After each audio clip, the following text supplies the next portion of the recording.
My name is John Foro. I'm with the Amazon editorial books editorial team. I'm here with Jack Devine. Jack spent over 30 years in the CIA. He saw some amazing things. He was involved in some very newsworthy and noteworthy events. He was in Chile when Allende was thrown out of power. He was involved in Afghanistan in the 80s in the war against the Soviets. He was involved in taking down the Colombian drug lord Pablo Escobar, and just an incredible litany of stories. He's now written a book called Good Hunting, an American Spymaster's story, and it's filled with all of these stories, as well as some opinions about the agency and about its direction. And it's also a pick for our best books of June. So thanks for taking the time. Great to be here. Thanks. So let's start at the beginning. What directed you to the CIA? How did you become a spy? Was that a career goal of yours? I was teaching high school in suburban Philadelphia. And in that period of time, the CIA was not a story. I mean, it came up on the screen with the Bay of Pigs, but it was not something that was generally talked about. A scandalous book came out called The Invisible Government by David Wise. I think he's still around. And it talks about the military intelligence complex, a very scary sort of story. And by today's standard, it would be called cream puff. But back then, it was a real shocker. I read it, and this I think is true with books in general. I read it and had a different reaction, which was, geez, that looks interesting. So in those days, they still had pen and ink and pens, and I wrote off a letter, and the next thing you know, I was being interviewed, and before long, I was going through the CIA's training, and then my first assignment was to Chile. So what are the job qualifications for a CIA agent? Was there anything particular about your role as a teacher that adapted itself well? I think teaching is probably one of the best criteria for CIA, and I don't think you're going to find that in many books. Lawyers tend to populate the environment as well, and that's another story. But the reason I think teaching did is you have to be organized, you have to have plans, you have to prepare. And you need to be able to talk to 16-year-olds. And when you go to the United States Senate, it's an invaluable experience, kidding aside. So I think teaching was a great experience, but I want to put a footnote down. I'm a blue-collar family. I had no foreign experience. I think my biggest adventure was Bermuda on our honeymoon. So, and the Boy Scouts to Canada. That was it. So I was coming from what I would consider a very parochial environment. And how I passed through the system remains a bit of a mystery, but I'm forever grateful because I think from a DNA point of view, they got the right man and I got the right place. In other words, I really felt I was in my element and they moved me along, so I guess they felt the same way. So you mentioned that your first mission was to Chile. What was the role there, and how green were you? How terrifying was this? Well, I'm going to come to the terrifying because we agreed I'm not going to ramble on, so cut it off. But in that time frame, you'd have to go back to the Cold War, and it was real, and real in everyone's mind. I remember as a little kid jumping under the desk because we were preparing for the nuclear attack. It was that real. And Cuba, when it became a communist state, there was a great deal of fear in Latin America that it would spread.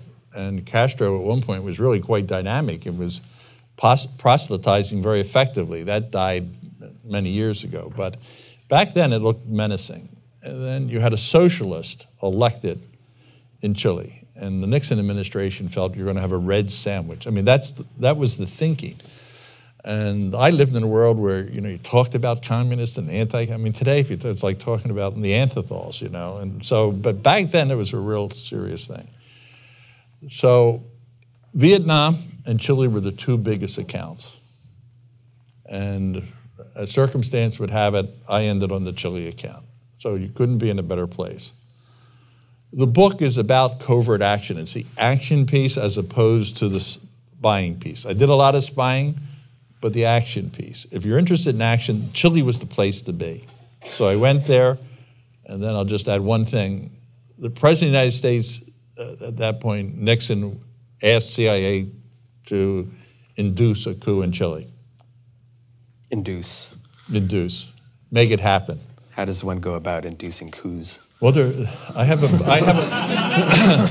book on it, and I'm afraid Mr. Putin has taken a few pages out of it. We'll get to that on the Ukraine. But it's very instructive, and there's a great deal of confusion about that Chilean experience. There was an older, by my standards now, young man, but he was, in my view at that time, sort of an experienced warrior that was the chief of station there. Very sophisticated from a political point of view, international political point of view. So when he got the message to have, we want you to have a coup, he wrote back saying, you can't do it. It's not, the conditions aren't right. There's nothing on the ground. We don't have the types of contacts, the environment isn't right. And the administration came back and said, well, give it the old college try. They used a different phrase, but that was it. And there are, in different segments of the book, sections where I talk about what are the good principles that need to be applied in inducing. Actually, I want to refine. Whenever you use action, and certainly if you're using force, you need to stop and think and consider what are the conditions. So in the Chile experience, at that first round, the CIA did not want to do it. And they tried, and there was a rogue group that we knew about, but we were not funding, kidnapped the commander-in-chief of the armed forces, and in the process killed him. The whole country turned in Allende's support to have him become president.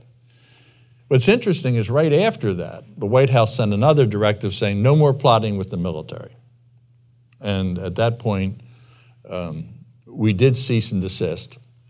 Our mission was to provide support to the political parties, to the media, and to interest groups, think tanks, and so on.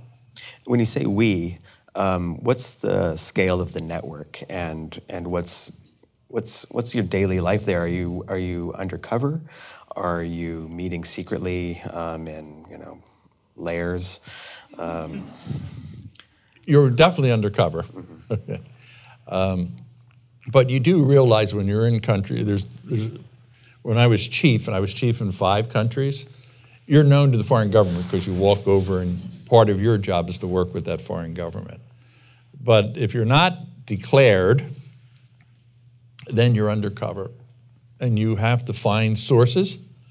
It's almost like a newspaper person if you're thinking about it. You want to cover a story. How do you find the source? How do you get the person to be cooperative? How do you develop information so that it's who did what, when, where, and how? How do you handle information so that you don't tilt it, so to speak? So the day-to-day life is you have a day job working in the embassy, and then you have a night job.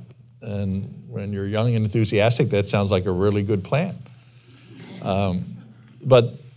And you mentioned terror, and I want to come back in this context. I had a family at that point of 5 children and a spouse, and we were still relatively young. And the country was starting to come apart in September of '73, and they actually threw a bomb at the house next to me, missed and blew up the plaster off the back of my house and so on. So it was getting tense.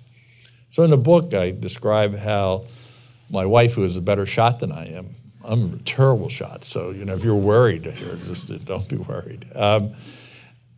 Moving the sofa by the front door and saying, listen, Pat, you kneel down now. When they come through the door, you aim for the chest, okay? Now, and take the kids and go up in the attic. And I say in the book, and it's honest, truly honest statement, I think it was my worst personal judgment ever. In other words, when you're in a place that's falling apart, you need to be extremely prudent. Get your family out, and you need to think about yourself. And one of the problems around the world, when you have people on the ground, they're so mission-oriented, they begin to get used to it. And I was getting used to it. This was just normal. People were going to come through. We were in a firefight. And you need to snap yourself to attention. And a lot of times when you're doing things, you need to let the field have the information. But when you get to the security side, someone in Washington has to say, hey, come back. So that was the most terrifying thing, but I didn't even know I was terrorized. So later you moved to Afghanistan. Well, I didn't move, but You moved on to take on the account of Afghanistan. So popularly, it's called Charlie Wilson's War. So who is Charlie Wilson, and what were the details of that operation? Charlie Wilson, I'm very fond of. He's dead now, but I'm fond of Charlie and his role in history. He was a Texan congressman, flamboyant, heavy drinker. This is not an exaggeration. Traveled with Miss Universe. He cut a very high profile, but he became very engaged on the Afghan war, and he and I worked together. I traveled to Afghanistan with him several times, and long after he had left Congress and I'd left CIA, he called. He was coming to New York, and he wanted to have dinner. So he said, look, let's go to the Sparks Steakhouse. Well, Sparks Steakhouse is where the Mafia Don, Paul Castellano, was gunned down in front of it. So it's that romantic side of Charlie Wilson. Let's go to the place where the Mafia Don was killed. So we're sitting there with his wife and my wife, and he said, Jack, I know you didn't like the book. You're going to hate the movie. So, and why? It's an interesting movie. I've never met anybody. It really hurts. I've never met anybody who didn't like the book other than me. And the reason is not that it's not a good book, not that Charlie wasn't relevant, and consider yourself lucky if you had known him, but it wasn't his war. It was a Republican president, if you can imagine this, and a Democratic Congress agreeing that this is something that should be done with the support of the American people, funded robustly with a group of fighters on the ground that wanted to fight, and an ally in the form of Pakistan. Now that is a very boring movie. And I do other things, so it's not boring in the book, but it's not sexy enough as Charlie Wilson's War. And that was my problem with it, is you would think that a rogue CIA guy and Charlie Wilson could fix a big problem. And that's where I'm concerned. I really want people to think that you do need bipartisan support. You need ample funding. The conditions, there's a series of principles, and it's not just showbiz. So how do you think our experience currently in Afghanistan is going to turn out any more favorably than the Soviets? Russians? Yeah. I've actually written to this subject, and I think I've been a fly in the ointment, if you will. I was 100% behind our going in. That was CIA, and backed up by in this particular case, backed up by Special Forces. They had trouble getting approval. They were anxious to go, but they couldn't get Defense Department approval, so they got there a little bit later. And we brought the Taliban down quickly. And what was interesting is we were using the same tribal leaders that I worked with and my colleagues worked with back in the 80s. It wasn't their sons, it wasn't their brothers, it's just, a lot of them were the same fighters. But where I separated was, I didn't think we should be going in to build a nation and secure the nation. I felt we should keep CIA, we should keep some special forces and use surrogates. And that's what covert action is. It's using surrogates as opposed to using our own forces. So I've been opposed to the buildup from Bush through Obama. And I think, unfortunately, what people don't realize, in the case of the Russians, as you mentioned, when the Russians left because of the stingers that we put in, the communist government stayed in power for 3 years, and until they stopped providing money and material. And I think if we want to keep the Karzai successor government in power, we might be able to if we keep providing money. But the hope of having a democratic country, a stable, democratically focused government is extremely remote. And I'd be pleasantly pleased, but I've been calling for a long time that we shouldn't have gotten bogged down. So moving from one situation, which was an approved intervention, to one that was unapproved, what was your involvement with Irancontra? This is a classic example of what I would call the worst covert action, but I need to put a marker down on that. It almost brought the Reagan administration down. And there's a point that I want to make that's really critical in reading books about CIA and covert action, and this is partly a response to others who will go nameless, by the way. I do not know of a single covert action operation in the 32 years that I was in CIA, or any that I read about before or after, that were not signed and approved by the President of the United States. So when people think of the Chile experience, or they think of the Irancontra, you have to realize this is a White House-driven policy. I thought it was a bad idea. They were using a fellow named Gobani who we had a thick file on. We had a burn notice out saying, whatever you do, don't use this man. And the White House on its own had decided it was going to do one off the books, and they had a contractor, and they were working with this middleman. And those of us out at Langley felt that this was not a smart thing to do, and we were opposed in principle to the trade. And we made that known, and I detailed in the book. But at the end of the day, the president signed the finding, and they asked me would I help arrange the shipments, and we did. And you might say that was bad policy, but the killer on the Iran-Contra affair is that we charged X for the missiles to the Iranians. They paid 2X. The other X went to Central America to support the Contras. Now, whether you think it's wise or not isn't the point. It was illegal. The Boland Amendment said you cannot use U.S. government funds that go into the Treasury for that purpose. And that's where the rubber hit the road, and it was a disaster. And was it a disaster for you personally? Because, I mean, for Ollie North, he seemed to make a career out of it.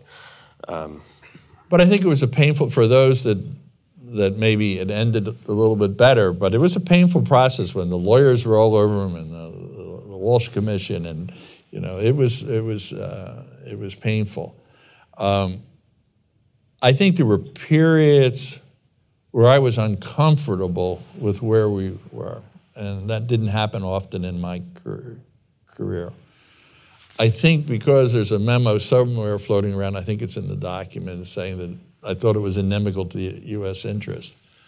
I think at the end of the day, I benefited in the sense that I was given the Afghan account. So I don't, in my own case, I was called by the prosecution, and I remember going in to talk to them. And there was a CIA lawyer at my elbow, and he said, "Jack, you have to understand, when you go in there, you're on your own. I represent the U.S. The CIA's interests, so when you go in, you're on your own." So for a moment, you sit there thinking, I am alone. But if you have conducted yourself consistent with the laws as opposed to dumb policy, then you shouldn't have anything to worry about. So you were promoted ultimately to the Directorate of Operations, is that correct? That was my last Washington assignment. I was the chief of all of CIA's worldwide operations. What does that mean? What's the job description of that? Well, you have every station around the world. I mean, there are numerous offices and people every day making decisions about recruiting people, running down terrorists. This may be an IQ problem. It took me 2 years to come up with the title of the book.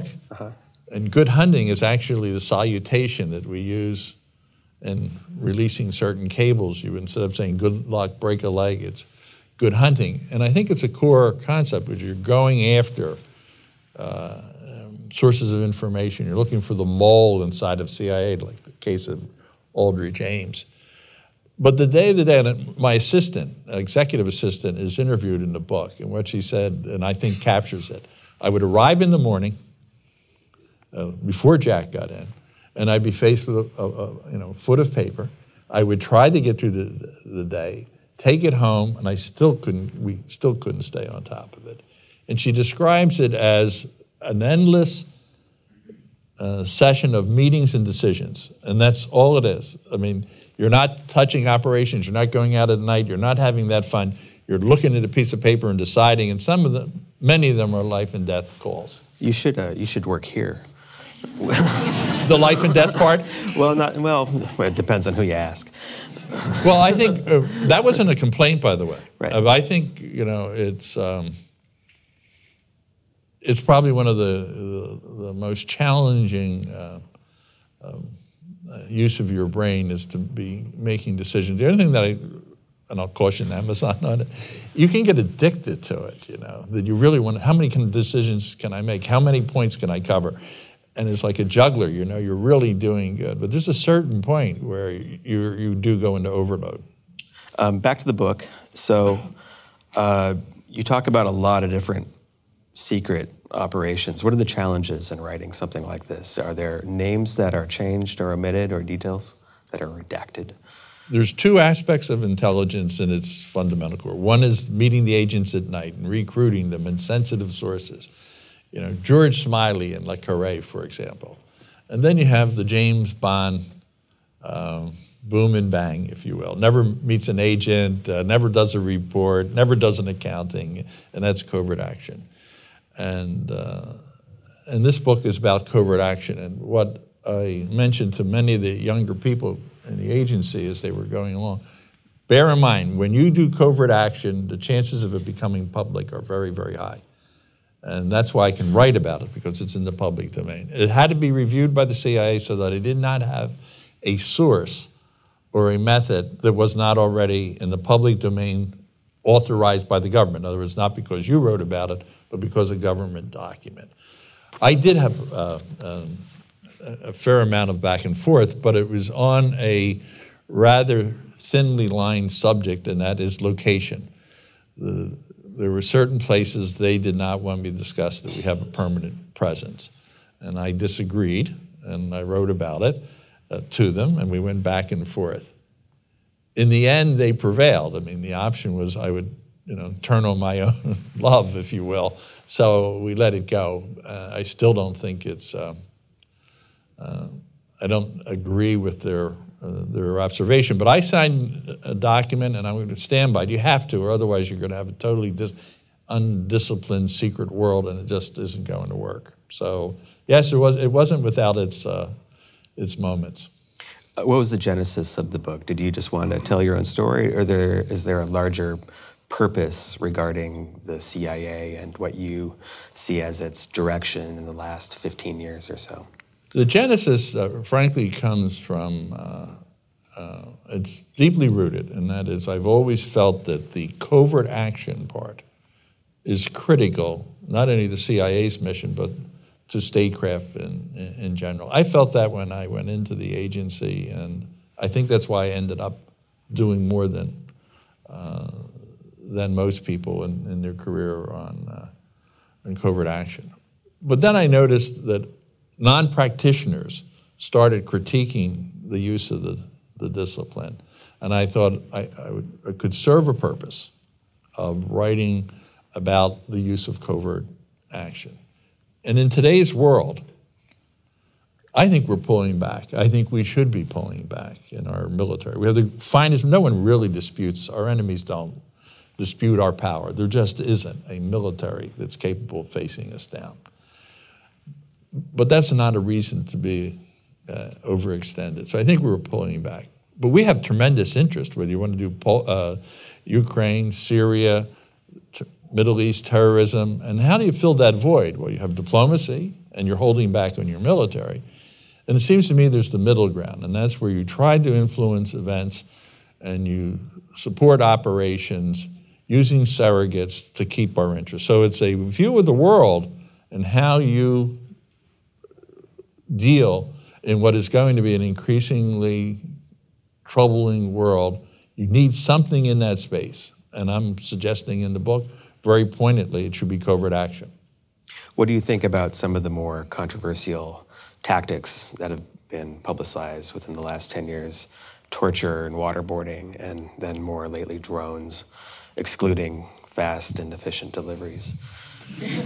Well, I'm glad you put John, both of them on the table. It's only fair to do that. The enhanced interrogation,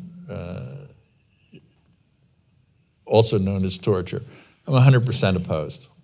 I just think it's not a question of is it effective. Can you get a law that someone signs that says you can do it, but you can only do it 3 times, not 32, or whatever.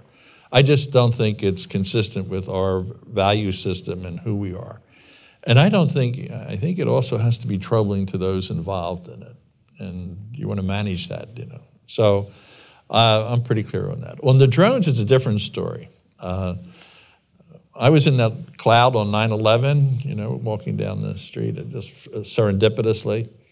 And I remember sort of walking up the FDR with 50,000, they said, 50,000 people, and how everybody had this sense that the world had been rocked off center. And how is this very powerful country going to be dealing in an asymmetrical world where the terrorists, a small group, can wreak havoc? And we were a frightened population in those days. And I would submit to you that the drone has removed the asymmetrical dimension of this war, and that I'm a proponent. I'm a proponent of it as opposed to just agreeing with the Jews, provided it's used under a set of principles, solidly collected information, and that you minimize your collateral damage. It's a different agency, but where do you come down on the Snowden issue, traitor or whistleblower? Well, traitor's a tricky word. I would say that he violated, the agreement that he had. I believe he's done huge damage to the United States. Now, there's a privacy issue on one hand, but there's also a capability issue. In other words, it's not just about the United States. The biggest damage in my mind is probably the damage that's done to platforms and the capacity to collect on adversaries and potential adversaries. He knew what he was doing, and he left and went to China, then Russia, okay?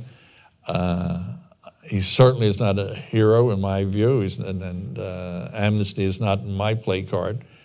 I would say when I look at him sitting in Russia, there is no free lunch in Russia. He's not going to be taken care of and sit there. Now, I know there's people that say he was an agent from the beginning. I'm highly skeptical of that. But I would also say that he's not staying there. He's not there without paying his way.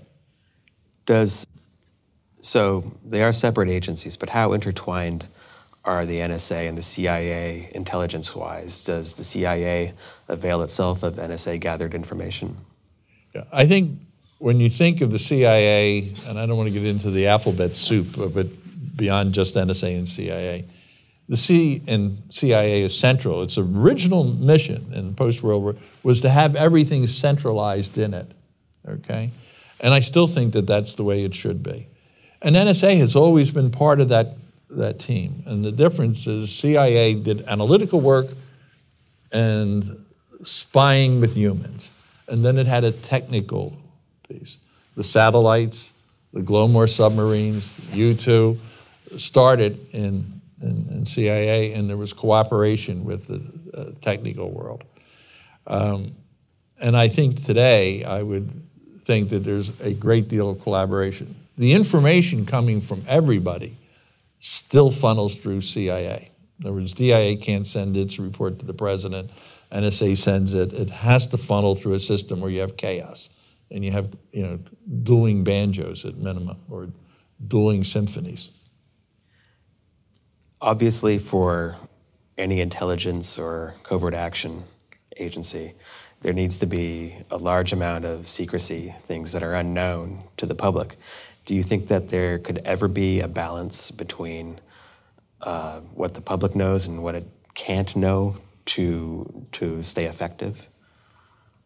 I'm a strong advocate of oversight. I mean, I'm sure there's a number of my colleagues that wouldn't find it as pleasurable. But the reason I like oversight, that is where Congress reviews our covert action programs, is they represent the American people. At the end of the day, every congressman has a constituency. And this is where the process actually works. They don't want to do dumb and cost themselves political votes. So when they come to the table, you get whatever one may think about it, you get the American public's view. And the decider for all of this is the president. And you don't like them, you throw them out. So I think, I can't tell you how many times I had to send memos down to the Hill, how often I appeared. And while it is annoying on certain days, the concept is a very good one. So I think the American people has the benefit of its representatives to take care of their interest on it. So it's not like the American people are in the dark and they're here, the CIA's doing this, and there's nothing in between. And there's no good CIA covert action operation. You shouldn't do one if you don't feel that it's consistent with our own populist interest. And that's why it has to be bipartisan, which is a very high bar. The big problems are those where they decide to do it by themselves and do not coordinate among the executive and do not coordinate with Congress. So I want to ask you about the jacket of the book. You seem like an affable guy, but on the jacket you're peering out of the shadows and there's mysterious dots representing code or something like that. Could you tell us a little bit about how that came about? I had a little bit, but these are real artists that did this. But it started with a cream color cover with me, about 40 pounds lighter, black hair, and I thought, no, this isn't going to work. But there's an interesting story behind it. All my life, early adult life, I viewed myself as a likable, easygoing guy. Well, in 1976 or 77, the chief of station was going up the elevator with the ambassador. And he said, look, I want to send Devine out there on this. You don't mean that big, sinister-looking guy. So I went home to my wife and I said, you won't believe it. She said, Jack, if I walked into your office and saw you sitting there and saw that face, I'd turn around and walk out. So then I went to a couple of my friends in the agency, and they said, Jack, you know how when you're talking and you're doing this or you're leaning in, we thought it was a technique. You're really very intimidating. So it is my sense of humor with it. But when President Clinton wanted to put Aristide back into power in Haiti, the White House called me down and they said, look, we'd like you to go down and tell the dictators to get out of town. And if you think about it, you're going down by yourself and you're going to tell dictators to get out of town. You should be apprehensive. I thought, well, that's a great idea. And then I thought, well, it's probably my charm or wit, And then I realized they wanted that face to go down. So when I went down, they brought the chief of police to a safe house.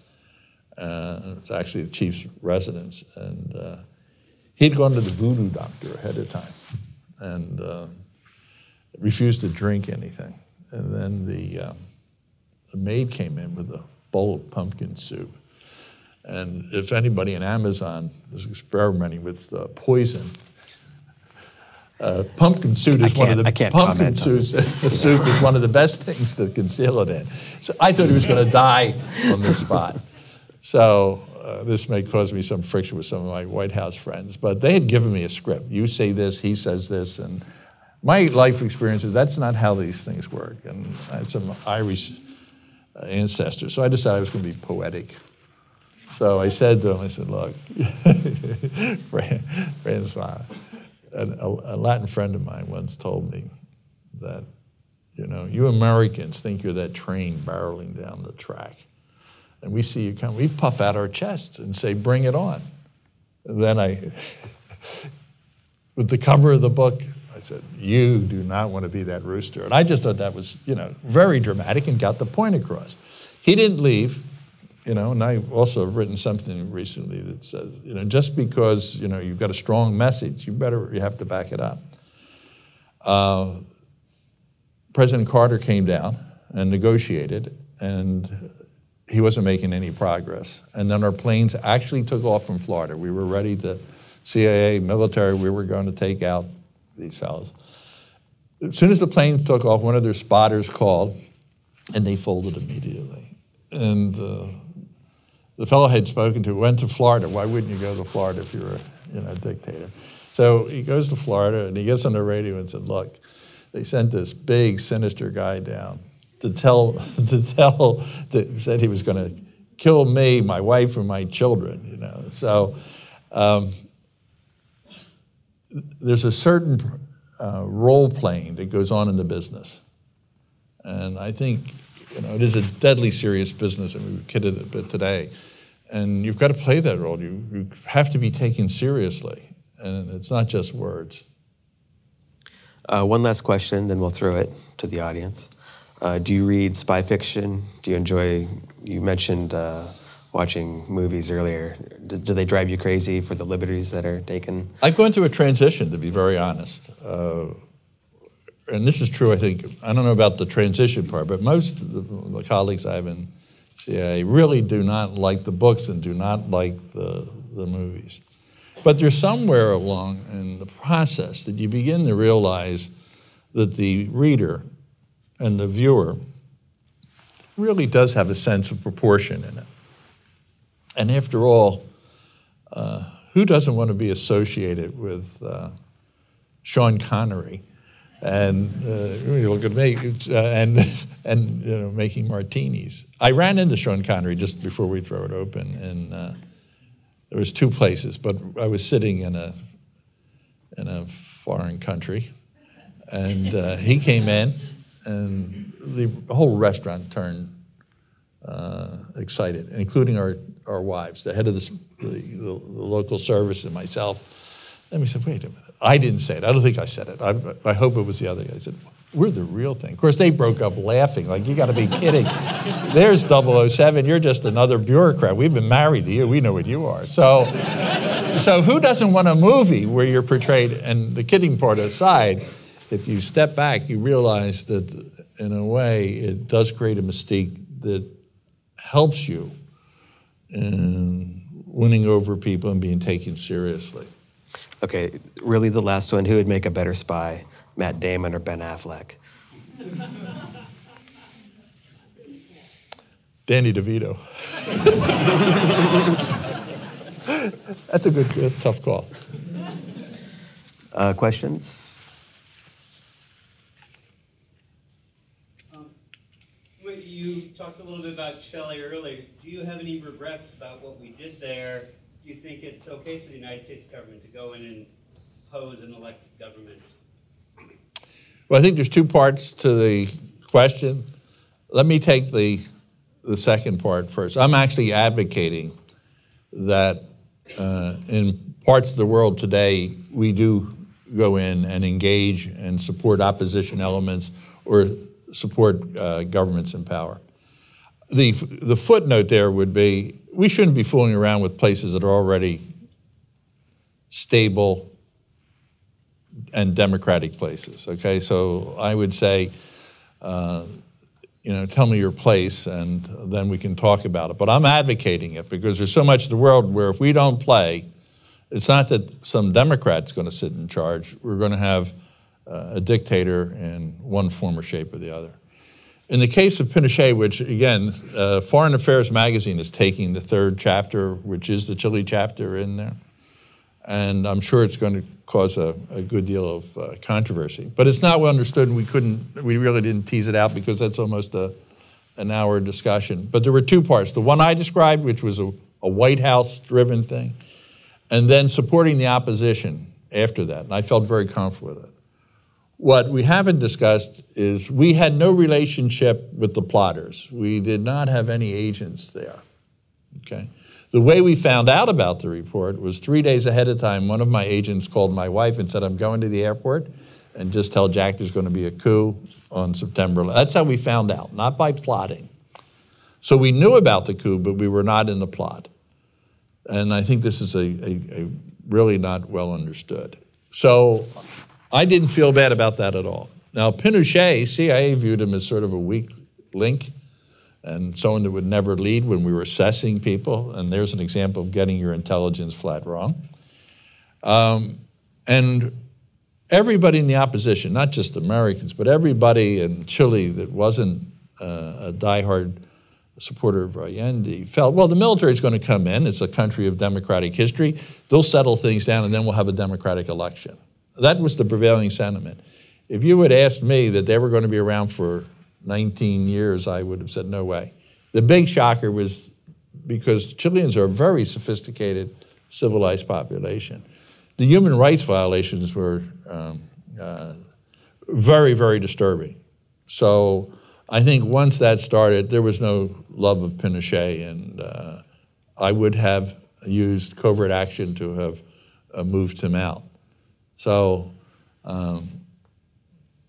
maybe it says something about me. I think if you feel that guilty, you should step down. And I didn't. Historically, the CIA hasn't been really good at putting together information to determine big events in the world. Do you feel like we've closed the gap on that recently? And if not, do you feel the mandate of the CIA should change to something that's focused on global affairs? Well, that implies that I would agree with your assessment, the first phrase. There's a lot of intelligence that takes place that is just routine. When you hear about it is when something happens, and you'd have to look at what the statistics are and how often. But what's fascinating is the revolution. You're part of it. You've lived it, of information and how we collect information. When I was in Santiago, Chile, you could only write a half-a-page report because you didn't have the bandwidth. I mean, you really had to get. I was tweeting long before it became popular. I mean, I've been because you didn't use any excessive words. So as the web and we've united all information, what you really don't need is the stuff that was produced many years ago when no one was over abroad, CNN wasn't abroad. And the concentration needs to be on really hard collection. And I would submit, as hard as it was to get sources in the Russian government when it was the Soviet Union, the terrorists is so much harder because you can't meet them in a cocktail party. They can't walk across the street and join you. It's a much tougher battle. So getting sources, but I think I would say it's just a tougher environment now, and technology has been a tremendous help on the narcotics thing. Not to belabor this, but we were able to bring to foreigners the networking very early. In other words, you got a call here, we're talking about Pablo Escobar, another one here. Being able to integrate that data increased our capabilities. And the one thing we did is we shared it with foreigners. So I think technology has been a huge boom to the intelligence world. And I think where you fall down sometimes, the biggest informational problem is conventional wisdom. When you're looking at the facts and you say that can't happen. And that was the case in Chile. The analyst, even though they had the report saying the coup was coming, the top analyst hedged the bet because just didn't believe it. So conventional wisdom gets you probably in more trouble than the data that you collect. One more question, then I think we have to sign some books and shake some hands. Who shot President Kennedy? Lee, Harvey, Oswald. I met, and it's in the book, there was a KGB defector named Nosinko. Nosinko defected, and he was Oswald's contact. The Russians didn't want to use him, or didn't use him, because they thought he was mentally unstable. I mean, this is the person that handled saying that. So he defected, and he was debriefed afterwards about the Russians' role and what they knew and didn't know and so on. And I think everything I looked at over the years is, everyone loves a conspiracy. I realize I've been involved in conspiracies, but I don't embrace them easily. So I think at the end of the day, there's been no real movement on that. I think it's Lee Harvey Oswald. All right, thanks for coming. Thank you.